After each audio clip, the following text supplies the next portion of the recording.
एक बार की बात है, एक रियासत के मंत्री ने राजा को अपनी बेटी के विवाह समारोह में निमंत्रित किया।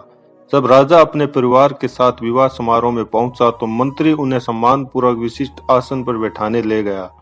तो मंत्री यह देखकर बहुत लज्जित हुआ कि एक सफाई कर्मी वहां बैठा हुआ था।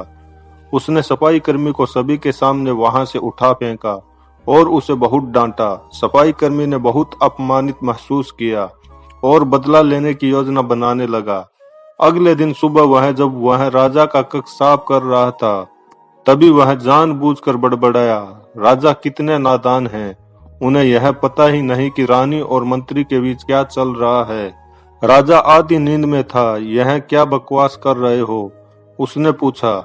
महाराज, मैं पूरी रात सो नहीं पाया, मैं तो नींद में बड़बड़ा रहा था, सफाई कर्मी जवाब में बोला। हालांकि उसकी बात सुनकर राजा के मन में संदेह के बीज पड़ गए थे। राजा अब मंत्री से चिढ़ने लगा और समय समय पर अपमानित करने लगा। एक दिन तो उसने द्वारपालों से यह तक कह दिया कि वे मंत्री को महल में घुसने ही न दे। मंत्री राजा के व्यवहार से बहुत चकित था, लेकिन कुछ विचार करने के बाद उसे समझ में आ गया कि सफाई कर्मी ही इसके लिए जिम्मेदार हो सकता है। मैंने उसका अपमान किया था और उसी का उसने बदला लिया है। अब मुझे उसे दोबारा प्रसन्न करना होगा, तभी वह राजा की निगाह में मेरा सम्मान दोबारा दिला सकता है।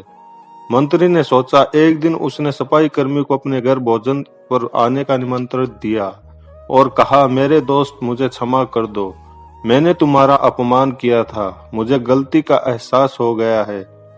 इन सुंदर कपड़ों का उपहार के रूप में ग्रहण करो, चलो मेरे साथ भोजन करो। सफाई कर्मी प्रसन्न हो गया। वह सोचने लगा, मंत्री तो अच्छा आदमी है, मैंने ही उस दिन गलती कर दी थी।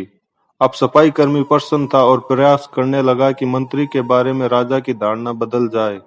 एक बार जब वह राजा के कक्ष में गया तो राजा सो रहा था। वह बड़बड़ाने लगा, अरे, राजा का तो दासी के साथ प्रेम संबंध है, बड़ी लज्जा की बात है। राजा ने उसका बड़बड़ाना सुना तो उठकर बैठ गया। राजा ने सफाई कर्मी को बहुत डांटा। सफाई कर्मी बोला, क्षमा कर दे महाराज, मैं पूरी रात सो नहीं पाया, इसलिए दिन में ही नींद में बड़बड़ा रहा था। राजा को अपनी गलती समझ में आ गई। इस तरह की अफवाह के चक्कर में आकर उसने अपने बहुत अच्छे सलाहकार की अनदेखी शुरू कर दी थी। राजा ने मंत्री को बुलाया और दोनों फिर से मित्र बन गए।